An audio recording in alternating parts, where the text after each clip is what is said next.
Assalamualaikum warahmatullahi wabarakatuh.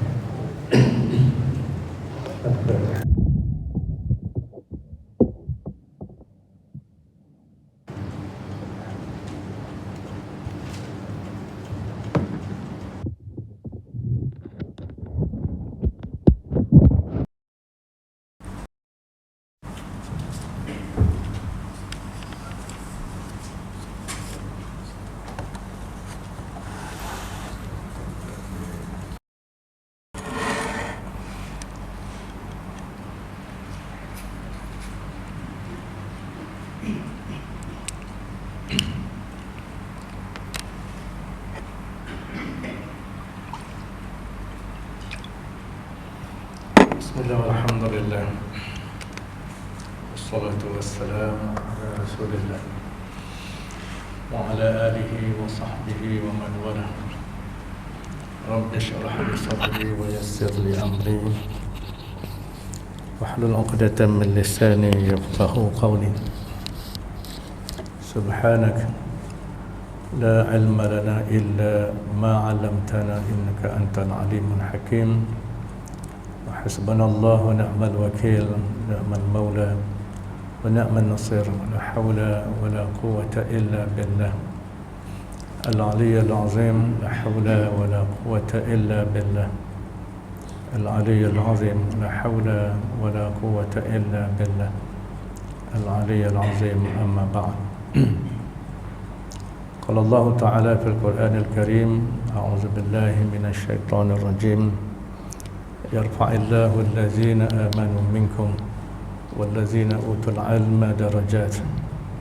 Faqala ar-rasul sallallahu alaihi wasallam, innamal ilmu bitta'allum wal fiqhu bittafaqquh, man yuridillahu bihi khairan yufaqihu fid din. Sadaqallahu wa rasuluh.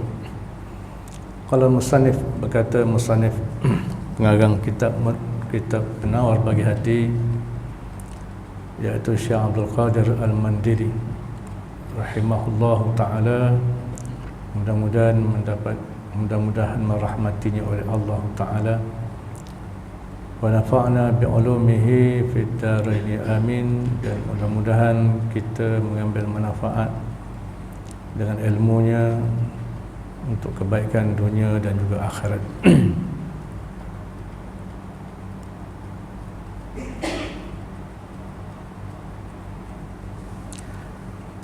Demikian lagi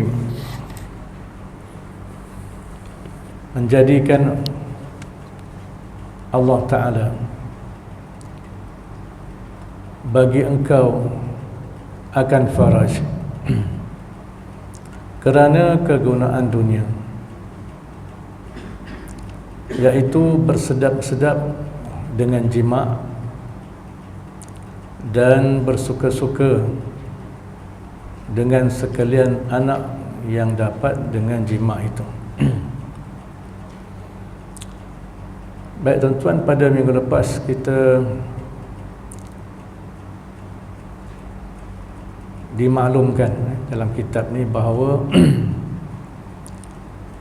Allah Subhanahu Wa Taala menjadikan untuk kita ni faraj ataupun kemaluan, baik lelaki ataupun perempuan.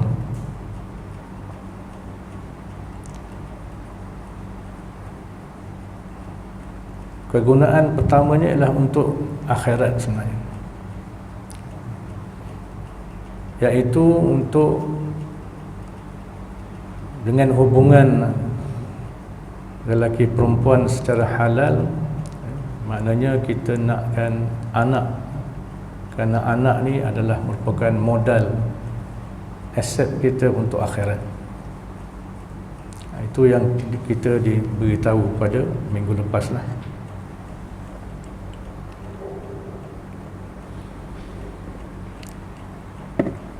Maknanya perkahwinan ni tuan-tuan, kita menikah ni bukan kerana dunia. Kita menikah ni, oleh kerana menikah ni benda ibadat.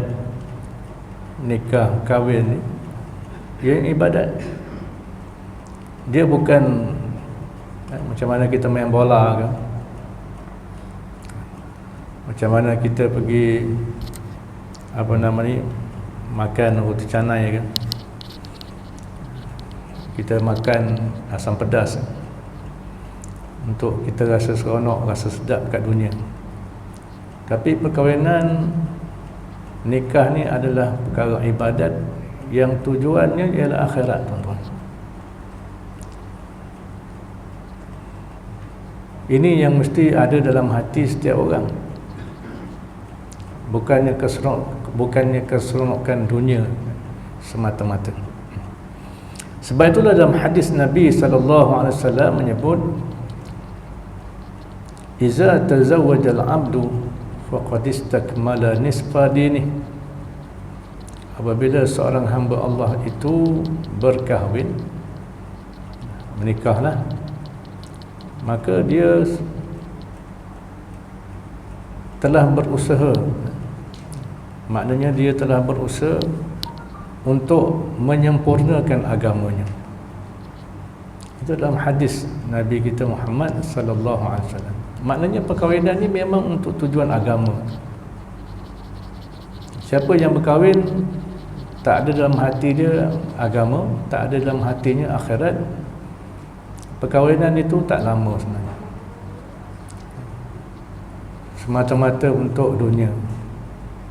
Mungkin dah jadi apa orang kata wedding of the year kan. Perkahwinan orang kata dapatlah orang kata anugerah perkahwinan tahun itu kan, yang hebat sambutannya, hebat perhiasannya. Tapi tak lama, tuan-tuan. Sebab itulah ramai orang yang kahwinnya hebat, majlis kahwinnya hebat, tujuan nak menghiburkan orang, akhirnya tak sampai setahun hati sendiri pun tak terhibur. Berapa ramai orang yang menghiburkan orang, hatinya tidak terhibur dengan alam perkahwinannya sendiri. Kenapa, tuan-tuan? Kerana dia tak fikir akhirat. Sebab itulah kita bila kita dah bincang minggu lepas, anak ni aset besar untuk kita akhirat nanti. Sama ada akhirat tu bermula dengan alam kubur kita, bila kita mati besok, doa anak lah yang kita harapkan. Begitulah juga di akhirat nanti. Sebab itulah bila kita berkahwin ni, kita kena fikir macam mana nak selamatkan isteri, anak-anak kita, cucu cicit kita daripada api neraka. Dalam Quran menyebut qu anfusakum wa ahlikum nara, tu pelihara diri engkau dan juga diri keluarga engkau daripada neraka. Memang jelas ayat tu beritahu kita bahawa berkahwin, berkeluarga ni, tuan-tuan, adalah soal akhirat, bukan soal dunia. Maka oleh kerana itulah bila berkahwin kita perlukan ilmu, perlukan persiapan untuk menjadikan keluarga kita ni keluarga yang beragama, menjadikan keluarga kita keluarga yang beragama, tuan-tuan.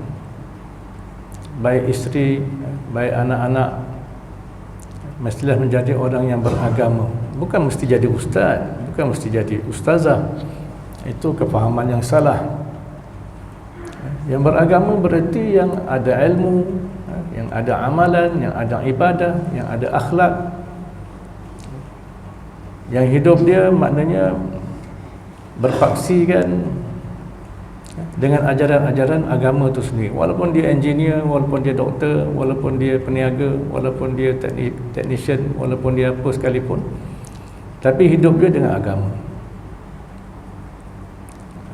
Ini yang kita faham daripada apa yang kita belajar pada minggu lepas, tuan-tuan. Jadi ini perkara yang serius, ya, perkara yang sangat serius sebenarnya. Baik. Jadi hari ini Tok Musannif kitab kita menyebut tentang kegunaan dunia. Maknanya Allah Subhanahu Wa Taala ni dia jadikan anggota-anggota badan kita, hatta pada kemaluan kita ni pun ada juga kegunaan untuk dunia, iaitu untuk bersedap-sedap dengan jima', yakni jima' yang halal lah. Jima' yang halal maknanya melalui pernikahan. Patutlah kita diharuskan, disyariatkan dan diharuskan untuk berkahwin. Diharuskan berkahwin sama ada seorang, dua orang, tiga orang sampai 4 orang. Diharuskan. Kenapa? Supaya kita ni nafsu dan syahwat yang ada dalam diri kita ni dapat disalurkan pada jalan yang halal. Jalan yang halal, bukan jalan yang haram. Sebab itulah ada keharusan bernikah.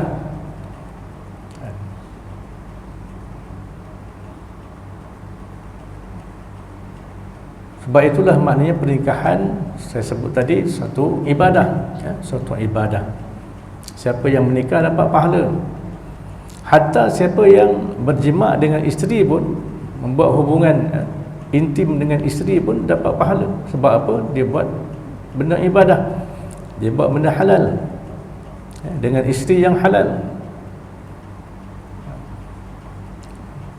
Keharusan untuk berkahwin lebih ni, tuan-tuan, sebab apa? Allah Ta'ala tahu apa nama tabiat nafsu manusia itu sendiri.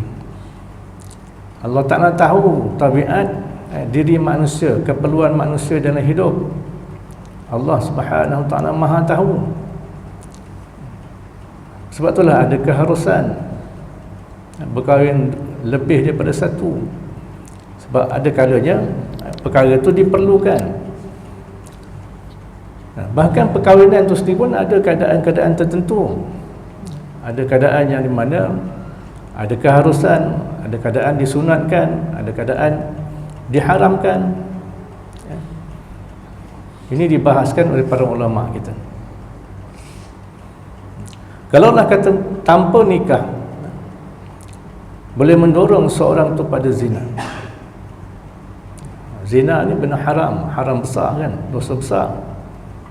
Dalam keadaan dia mampu, dia ada kemampuan, dia ada pendapatan dan sebagainya, maka dia wajib kahwin. Wajib maksud hukum ni kahwin, bernikah. Tambah dengan keadaan masyarakat sekarang, keadaan dunia sekarang,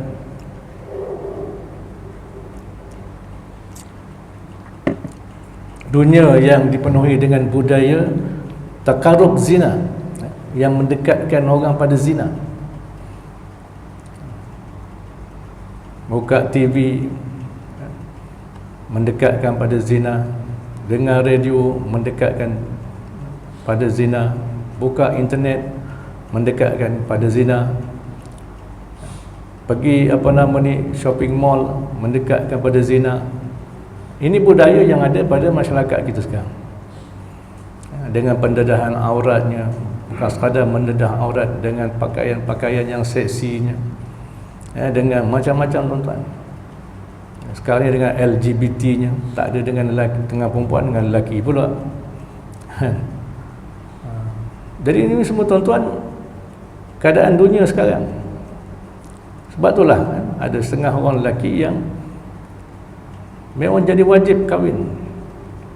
Kerana kalau tidak kahwin, dia akan apa nama ni, dihanyut dengan takarub zina ni. Bahaya tuan-tuan.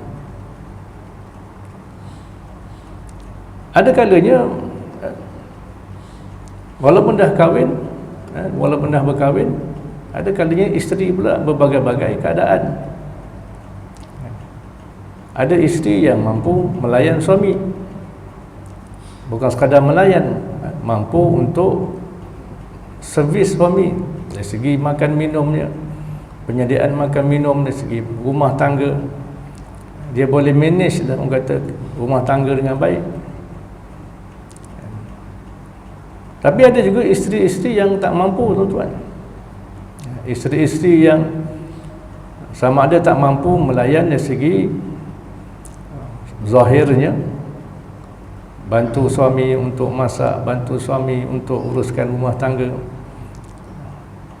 melahirkan anak. Ada juga isteri-isteri yang tak mampu nak layan dari sudut nafkah batin suami contohnya. Ada kes-kes isteri yang sakit contohnya, ya. Orang perempuan ni tuan-tuan, penyakit dia macam-macam. Kalau kita mengaji kitab-kitab lama pun dah disebut. Ada wanita-wanita yang saluran farasnya tersumbat lah dengan daging lah. Ada orang perempuan yang tak ada rahim, dilahirkan tanpa rahim.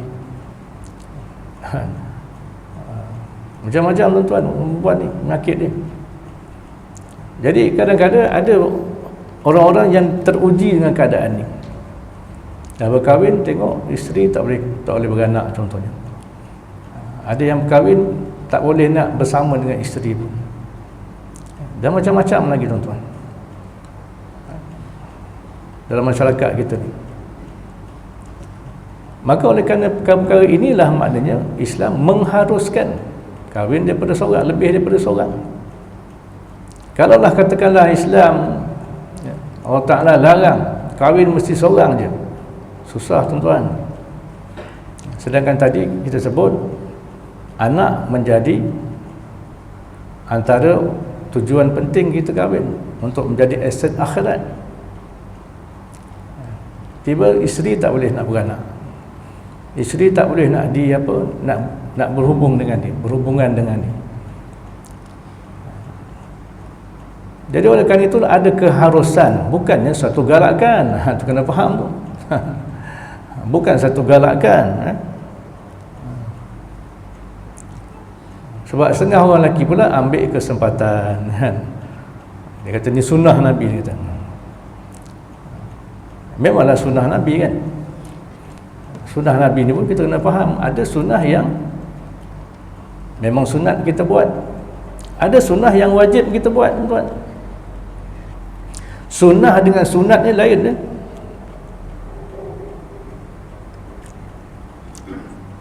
Itu kena faham tuan-tuan. Perkataan sunnah dengan sunat lain makna dalam penggunaan kita lah. Sunat dengan sunnah ni berbeza. Sunat ni contohnya sembahyang, baca surah lepas Fatihah, itu sunat lah. Sembahyang, rokok, baca tasbih, itu sunat. Bersedekah, datang surau bawa duit sedekah subuh, itu sunat. Tapi sunnah ni tuan-tuan ada yang wajib. Sunnah ni ada sunnah yang wajib, ada sunnah yang sunat, ada sunnah yang harus, bahkan ada sunnah yang haram tuan-tuan. Ada sunnah tapi haram dibuat. Sunnah wajib contoh apa tuan-tuan? Contoh macam sembahyang lah. Sembahyang lima waktu ni, ini sunnah Nabi SAW, tapi wajib, tak boleh kita tinggalkan. Sunnah yang haram contohnya apa tuan-tuan? Nabi special untuk Nabi kahwin lebih daripada 4. Lebih daripada 4 tuan-tuan, itu sunnah yang haram kita buat. Itu hanya untuk Nabi SAW. Sebab tu beza antara sunat dengan sunnah. Jadi kalaulah kita hanya mengatakan bahawa kahwin lebih ni pula, ini terutamanya kita orang lelaki lah, nak ambil kesempatan, itu kefahaman yang salah. Kerana saya sebut tadi, perkahwinan mesti datang dengan tanggungjawab akhirat itu sendiri. Perkahwinan mesti datang dengan tanggungjawab akhirat, bukan hanya kesedapan jima. Ramai orang yang berkahwin lebih semata-mata kerana itu. Itu yang cari isteri nombor 2, nombor 3 sebagainya kerana cantik contohnya. Isteri pertama dah dah tua, maka cari yang cantik. Itu yang maknanya pertimbangan tu yang salah. Perkahwinan lebih daripada satu itu tuan, ada keharusan sebab untuk menangani banyak perkara-perkara yang berlaku dalam masyarakat. Itu yang mesti dipahami. Sebab perkahwinan saya katakan tadi datang dengan tanggungjawab. Sebab itulah dalam Quran menyebut wa in khiftum alla ta'dilu fawahidah. Jika kamu khawatir, kamu bimbang tak dapat berlaku adil, maka kahwinlah seorang je. Menunjukkan bahawa perkahwinan ini datang dengan tanggungjawab dalam memberikan keadilan. Keadilan ni maknanya kita meletakkan sesuatu tu pada tempatnya. Contohlah, katakanlah kita kahwin tak dapat anak. Memang isteri kita didapati tak boleh beranak sampai bila-bila. Maka kita berkahwin untuk dapat anak. Kita berkahwin seorang lagi untuk dapat anak. Itu adil lah. Itu adil. Kerana keharusan daripada syariat itu sendiri. Ini mesti kita fahami dengan baik. Sebab kadang-kadangnya perkara ni kita bicarakan secara bergurau senda je, kan? Soal kahwin lebih ni, tambah bila disebut sebagai poligami, kan? Perkataan poligami ni menakutkan. Menakutkan orang lelaki sampai tak berani dan menakutkan orang perempuan. Orang lelaki sampai takutlah dengan perkataan poligami, kan? Takut nak cakap, nak sembang pun takut dengan orang perempuan. Padahal perkara ni satu keharusan dalam syariat. Maknanya kalau kita ambil persoalan ta'adud, berbilang-bilang isteri ni suatu perkara yang serius dalam konteks syariat, dalam konteks ilmu, maka kita akan menanganinya secara serius. Tapi bila masyarakat tidak didedahkan dengan ilmu yang sebenarnya, kefahaman yang sebenarnya tentang perkahwinan, tentang ilmu perkahwinan, ini yang menyebabkan masyarakat jadi tak faham, masyarakat jadi bersangka buruk, hatta bersangka buruk dengan syariat Allah Subhanahu wa taala. Ini yang tak sepatutnya berlaku, tuan-tuan. Sehingga di kalangan orang Islam sendiri yang memandang buruk kehidupan perkahwinan yang dilakukan oleh Nabi kita Muhammad sallallahu alaihi wasallam. Betapa ramai orang-orang yang moden, yang liberal, yang berpemikiran liberal, bebas, yang mendapat pendidikan daripada barat walaupun dia orang Islam, menyerang keharusan dalam berkahwin daripada seorang ni, dan menyerang Nabi kita Muhammad sallallahu alaihi wasallam. Jadi ini perkara yang sebenarnya kita sebagai orang-orang yang belajar, orang-orang yang menuntut ilmu, mestilah belajar dan memahaminya dengan baik, supaya kita boleh membantu untuk menghilangkan salah faham hatta di kalangan kita orang Islam dalam persoalan nikah itu sendiri. Baik, jadi maknanya Allah Ta'ala mengizinkan kita bersedap-sedap dengan jima' menggunakan farash, menggunakan kemaluan. Sebab itu adalah kegunaan dunia, tapi syarat dengan halal. dan juga bersuka-suka dengan sekalian anak yang dapat dengan jima. Tak salah tuan-tuan, kita nak bergembira dengan anak-anak, sebab menyukakan anak-anak, menyukakan keluarga termasuk cara mendidik mereka tuan-tuan. Cara mendidik mereka. Anak-anak peringkat bayi macam mana, peringkat anak kecil bagaimana, peringkat remaja. Sebab setiap peringkat ni ada perubahan dari segi psikologi mereka ni, kejiwaan mereka. Sebab itulah anak-anak kita masa kecil rapat dengan kita, bila dah mula meningkat remaja, umur 13, 14 tahun tuan-tuan, kita tengok anak-anak kita dah kurang bercakap dengan kita. Ini banyak berlaku kan.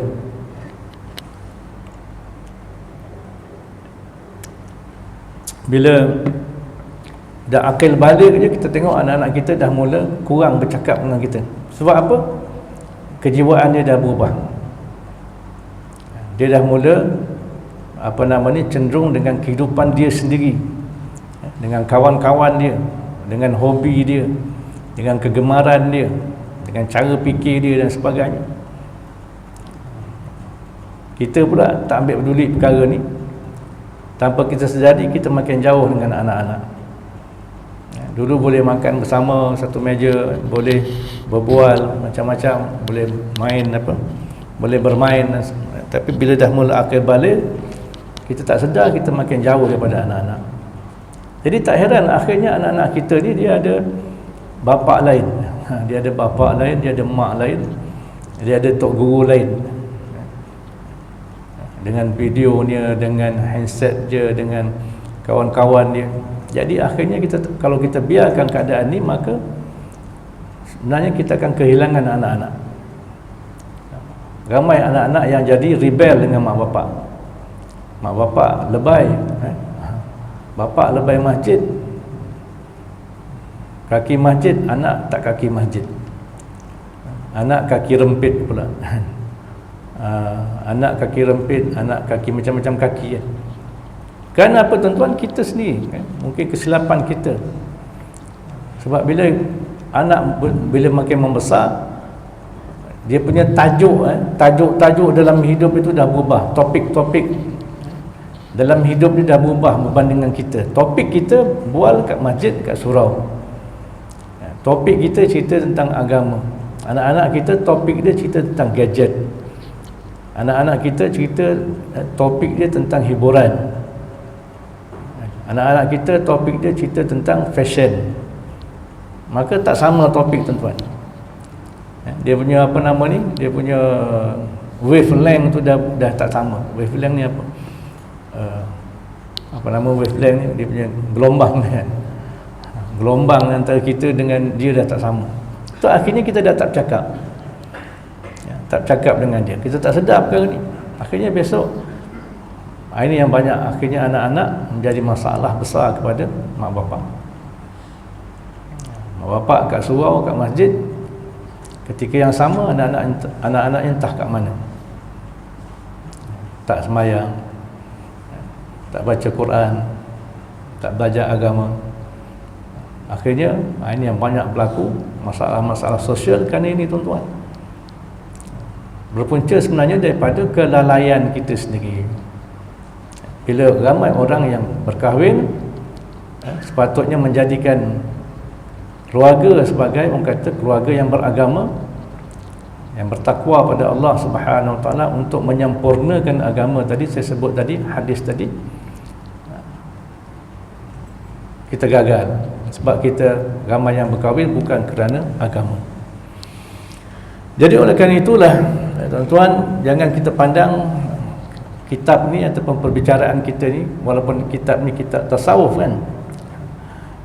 Sebab setengah orang pandang ilmu tasawuf ni, ilmu akhlak ni orang kata remeh, benda yang kecil. Padahal ini adalah di antara perkara-perkara basic, perkara-perkara asas fundamental dalam kehidupan kita yang sepatutnya kita tahu, fardu ain kita tahu. Baik. Kata musannif lagi, yang bermula mereka itu yakni anak-anak anak-anak, sebesar-besar segala perhiasan dunia, sebesar-besar segala perhiasan dunia, kerana firman Allah Subhanahu wa taala dalam surah Al-Kahfi, al-malu wal banun zinatul hayatid dunya. Artinya bermula harta benda dan sekalian anak itu perhiasan hidup dunia. Patutlah kita tuan-tuan sunat setiap hari Jumaat baca suratul Kahfi ni. Sebab apa? Sebab memang kita dah di akhir kehidupan dunia kan. Antara fitnah besar akhir zaman yang yang akan diprovokasi lagi, dimanipulasi lagi oleh Dajjal ialah dunia. Dunia itu sendiri. Sebab dunia ni antara penghalang besar manusia melihat akhirat. Dunia adalah penghalang, di antara penghalang besar manusia melihat akhirat. Jadi hijab tabir yang paling tebal sehingga manusia tak nampak akhirat, walaupun dia kata dia orang Islam, walaupun dia rasa dia Islam, dia rasa dia datang semayang, dia rasa dia berpuasa dan seumpamanya, tapi dunia lah yang paling tebal dalam menghalang manusia melihat akhirat. Sebab apa? Inilah antara ayatnya yang kita kena faham. Sebab dunia ni banyak sangat apa? Zinah. Zinah ni apa? Perhiasan, tuan-tuan. Bila sebut perhiasan ni sesuatu yang indah, sesuatu yang cantik, sesuatu yang orang akan terpesona. Maka terpesonanya manusia kepada dunia, perhiasan dunia, itulah yang akan menghalang jiwa dia, menghalang pemikiran dia daripada memikirkan akhirat. Sebab dia rasa seronok dengan dunia, indahnya dunia. Kita nak fikir tentang hidup dalam alam kubur, kita nak fikir tentang akhirat. Sebab kubur akhirat ni benda-benda tak nampak, tuan-tuan, benda-benda tak nampak, benda-benda yang hanya yang akan jadi orang akan ambil peduli tentang akhirat ni ialah orang-orang yang ada iman dia, yang percaya hidup dalam kubur tu macam mana, yang percaya hidup akhirat tu macam mana. Maka orang beginilah yang akan ambil akan ambil peduli tentang akhirat. Tapi orang yang lemah imannya, dia takkan peduli tentang akhirat, tuan-tuan. Bahkan ada yang merasakan akhirat ni macam tipu je kan, sebab tak nampak. Macam orang kita, sikap orang kita pada COVID-19 ni lah kan.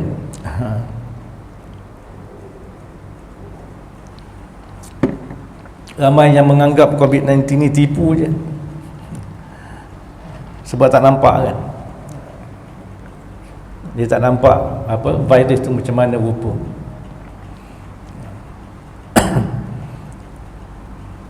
Samalah juga dengan akhirat. Ini benda-benda gaib, tak nampak.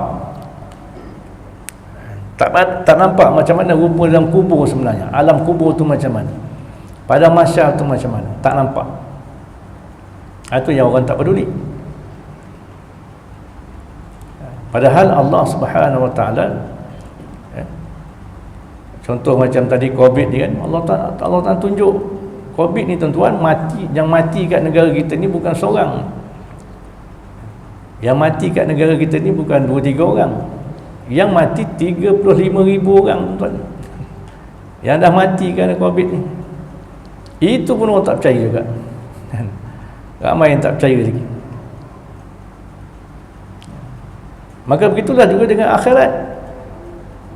Akhirat ni, tuan-tuan, Allah Ta'ala dah tunjukkan kebenarannya melalui lidah Nabi kita Muhammad sallallahu alaihi wasallam. Patutlah Nabi kita diangkat ke langit dalam peristiwa Isra dan Mi'raj, diperlihatkan tentang syurga, diperlihatkan tentang neraka, diperlihatkan banyak balasan-balasan akibat daripada perlakuan manusia dalam kehidupan di dunia. Sebab itulah maknanya antara tujuan Nabi kita Muhammad sallallahu alaihi wasallam diutuskan untuk bawa cerita ni, sebab Nabi sendiri telah menyaksikan dengan mata kepala dia. Sebab itulah makna Isra' Mi'raj ni tuan-tuan, Nabi dipertunjukkan linuriyahu min ayatina. Antara tujuan Nabi di Isra' Mi'raj ni adalah supaya kami, yakni Allah, nak menunjukkan kepadanya, pada Nabi sallallahu alaihi wasallam, tanda-tanda kebesaran Allah yang bukan sekadar soal dunia tapi juga soal akhirat. Itu pun manusia tak percaya juga. Itu pun manusia masih tak percaya juga, tuan-tuan.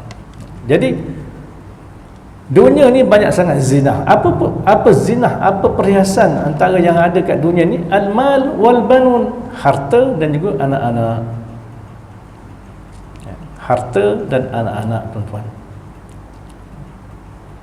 Sebab itulah harta dan anak-anak ni kalaulah tak dikendalikan dengan ketakwaan, tak dikendalikan dengan jiwa yang bersih daripada syirik, jiwa yang bersih daripada kekufuran, jiwa yang bersih daripada sifat-sifat munafik dan sebagainya, maka harta dan anak-anak, tuan-tuan, tak akan ada manfaat di akhirat nanti. Kalau kat dunia ni jiwa kita dipenuhi dengan penyakit-penyakit tadi, kekufuran, syirik, munafik dan sebagainya, maka manusia takkan dapat mengendalikan harta dan anak-anaknya di dunia untuk tujuan akhirat. Ini yang Allah Ta'ala sebut dalam Quran, yauma la yanfa'u malun wala banun illa man atallaha biqalbin salim. Hari kiamat ni, tuan-tuan, hari akhirat, hari yang tidak dapat manfaat harta dan anak-anak. Harta dan anak-anak ini tak dapat beri manfaat pada seseorang itu. Kita lah. Harta dan anak-anak, tuan-tuan, untuk kita ni di akhirat besok tak ada manfaat. Illa, melainkan orang yang atallah biqalbin salim, datang bertemu Allah Ta'ala besok di akhirat, bertemu Allah dalam mahkamahnya besok, biqalbin salim, dengan hati yang sejahtera, hati yang bersih. Iaitu ketika di dunia hatinya penuh dengan keimanan, hati dia penuh dengan ketakwaan pada Allah Subhanahu wa Ta'ala, hati dia penuh dengan ilmu, hati dia penuh dengan sifat-sifat yang mulia. Orang beginilah yang dikatakan hati yang sejahtera ketika di dunia. Maka orang beginilah yang akan dapat manage, yang akan dapat handle harta dan anak-anak. Sehingga harta dan anak-anak, walaupun zinah, walaupun perhiasan dunia, tapi dapat dimanfaatkan untuk modal di akhirat nanti. Harta yang banyak kat dunia tapi dapat jadi pahala di akhirat. Anak-anak ada kat dunia, zinah, perhiasan, tapi dapat jadi modal dan aset kita di akhirat, maknanya boleh bawa pahala untuk akhirat kita. Ini kita kena faham. Sebab itulah ada juga tafsiran daripada para ulama kita ayat itu, yauma la yanfa'u malun wala banun illa man atallaha biqalbin salim ni. Ada ulama yang mentafsirkan ini bukan sekadar membawa maksud ke akhirat, tapi membawa maksud kat dunia lagi.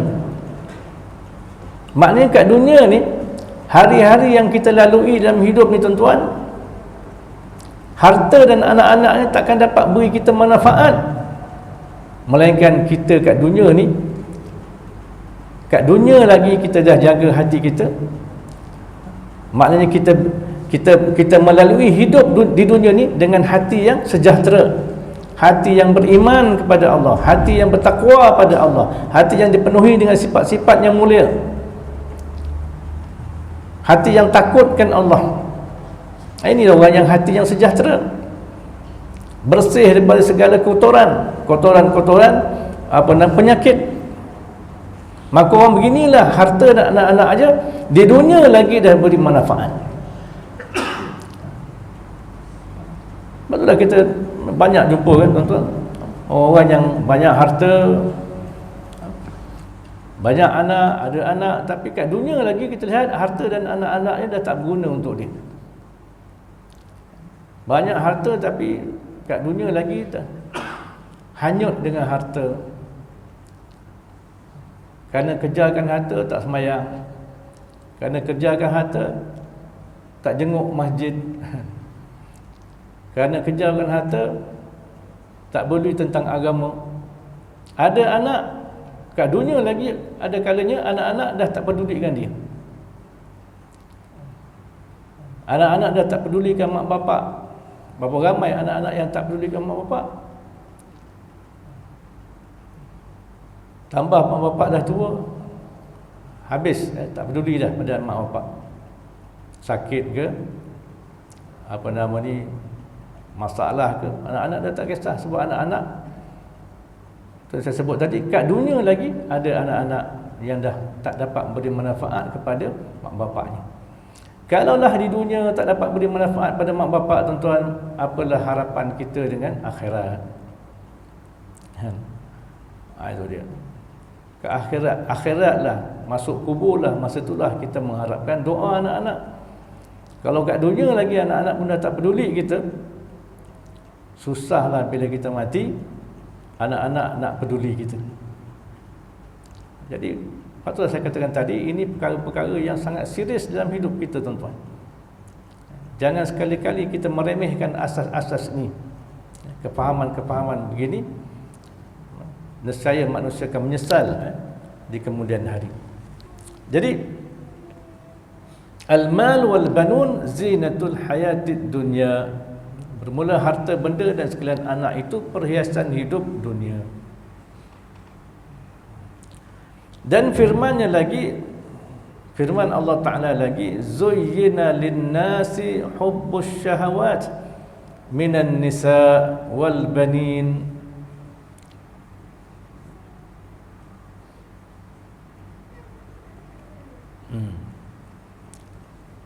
Al-ayah, artinya dihiasi bagi manusia akan kasih, akan segala keinginan daripada perempuan dan anak-anak. Jadi ini satu tabiat, satu tabiat yang memang dah ditanam dalam diri manusia. Manusia cenderung pada wanita, manusia cenderung pada anak-anak sebenarnya. Memang syahwat, dikatakan hubbus syahwat ni maknanya nafsu kita, keinginan kita ni memang secara naturenya, mungkin dalam istilah yang tak tepat, secara nature kan, tabiatnya memang sukakan isteri, sukakan anak-anak, sukakan wanita itu sendiri.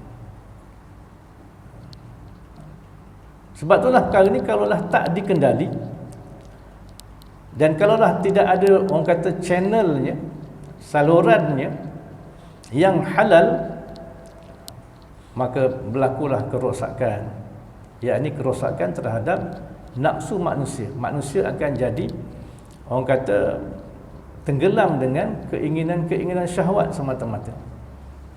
Tapi Islam meletakkan ada saluran-saluran yang halal. Ini yang kita bincangkan tadi. Maknanya perkahwinan, pernikahan, keharusan berkahwin lebih, ini semua, tuan-tuan, adalah saluran-saluran yang halal, supaya nafsu manusia ni dikendalikan dan disalurkan secara halal. Bila halal, maknanya dapat pahala. Bila dapat pahala, boleh bawa ke akhirat. Bila dah ada pahala di akhirat, boleh masuk syurga. Nampak, tuan-tuan? Itu Islam ni. Islam ni kena diambil bermula daripada kehidupan dunia sampai akhirat, barulah kita akan faham syariat-syariat Islam ni. Kalaulah maknanya tak ada channel yang halal, manusia akan jadi macam binatang, tuan-tuan. Manusia akan jadi macam binatang. Ulaika kal an'am, mereka seperti mana binatang-binatang ternak, balhum adal, bahkan lebih sesat lagi tuan-tuan. Kalau manusia tidak mengambil jalan syariat dalam soal kehidupan dia sendiri. Itu dia. Baik. Kalau musannif rahimahullahu ta'ala bermula mensyukurkan ini anggota, yakni faraj ni, bagaimana kita nak mensyukurkan? Bagaimana kita nak menjadi hamba yang bersyukur dengan anggota faraj tu, anggota kemaluan kita. Ini nampak tuan-tuan,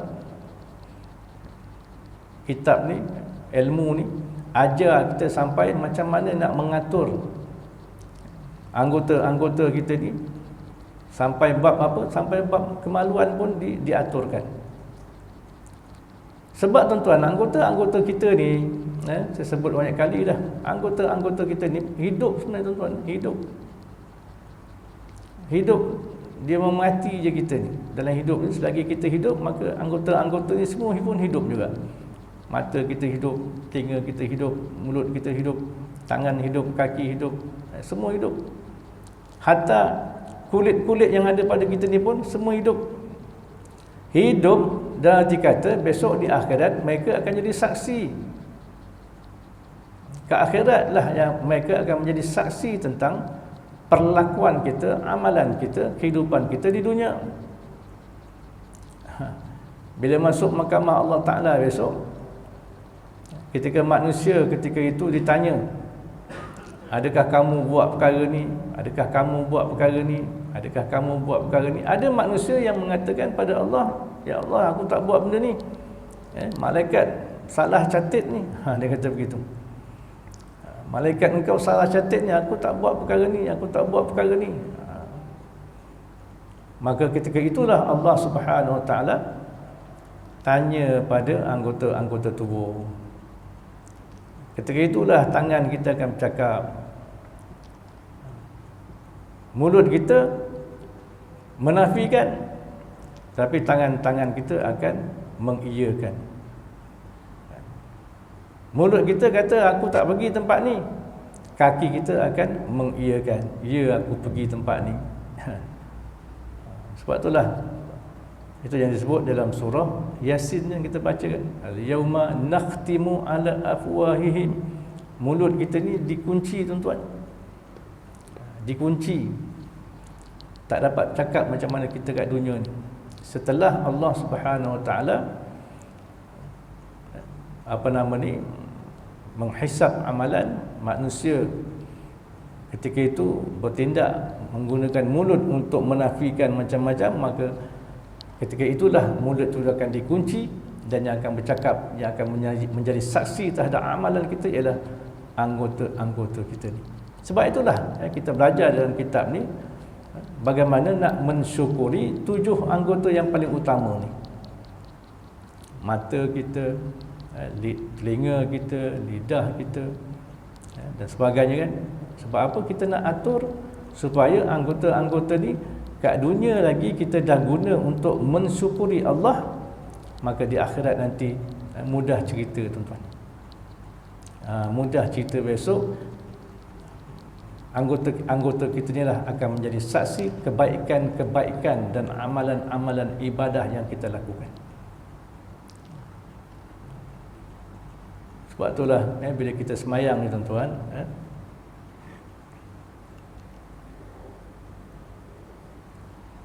bila kita semayang, bila kita baca ihdinas siratal mustaqim tu, sebenarnya kita minta Allah Subhanahu Wa Taala petunjuk, hidayah kepada seluruh anggota kita ni. Kita minta Allah Ta'ala beri petunjuk dan juga beri panduan, beri bimbingan pada semua anggota kita ni, supaya mata kita dapat hidayah, melihat benda-benda yang baik-baik, tak mau tengok benda-benda yang tak baik. Supaya telinga kita ni pun dapat hidayah, dengar benda yang baik-baik, tak nak dengar perkara yang tidak baik, supaya tangan kita ni pun pegang benda yang baik-baik. Itulah semua anggota-anggota kita. Sebab itulah bila kita semayang, kita menghadap seluruh anggota kita pada arah kiblat. Kita bawa seluruh anggota kita ni supaya beribadat kepada Allah, supaya semayang, tunduk, patuh pada Allah Subhanahu Wa Taala. Bila rukuk, kita hadapkan semua pada Allah, pada kiblat, supaya anggota-anggota kita ni beribadat sama dalam menyembah Allah Subhanahu Wa Taala. Itu sebab kita minta hidayah, tuan-tuan. Semayang ni, tuan-tuan, dia ada tiga tujuan utama yang mesti ada dalam jiwa kita setiap kali kita semayang. Tujuan ni kita kena perhatikan, berjaya ataupun tidak kita dalam semayang. Pertama, kita semayang sebab kita nak ingat Allah. Aqimis salah li zikri, semayang nak ingat Allah. Tujuan pertama sekali. Sebab semayang adalah silah. Silah ni maknanya hubungan kita dengan Allah. Tak ada makna kita sebagai hamba kalau kita tak ada hubungan hati kita dengan Allah Subhanahu Wa Taala. Maka itu tujuan utama kita semayang. Lagi banyak kita semayang, lagi banyak kita berhubung dengan Allah. Satu. Yang kedua, kita semayang ni, tuan-tuan, sebab kita nak minta tolong pada Allah. Banyak benda yang kita nak minta tolong pada Allah. Sebab Allah Ta'ala ni dia As-Samad. Dalam surah Al-Ikhlas kita bacakan Allahus Samad. As-Samad ni maknanya tempat meminta. Apa saja hajat manusia, apa saja pertolongan yang kita nak, kita kena minta pada Allah. Sebab dia saja yang boleh makbulkan, dia saja yang boleh tolong kita. Macam mana dia tolong tu, itu satu hal yang lain. Sebab itulah bila kita disebut dalam Quran, wasta'inu bis-sabri was-salah, minta tolonglah pada Allah dengan sabar dan dengan semayang. Makna semayang ni, dalam semayang itu saluran kita, channel kita untuk berhubung dengan Allah, untuk nak minta tolong pada Allah. Setengah orang bertanya pada saya, macam mana ustaz nak khusyuk dalam semayang? Tuan-tuan, memang ada ilmu nak khusyuk dalam semayang. Memang kita kena berusaha khusyuk dalam semayang. Tapi yang akan beri kita khusyuk ialah Allah Subhanahu Wa Taala. Maka kita kena minta lah pada Allah. Minta pada Allah nak khusyuk. InsyaAllah Allah Ta'ala akan beri khusyuk. Bila kita tak minta pada Allah, itu yang tak dapat.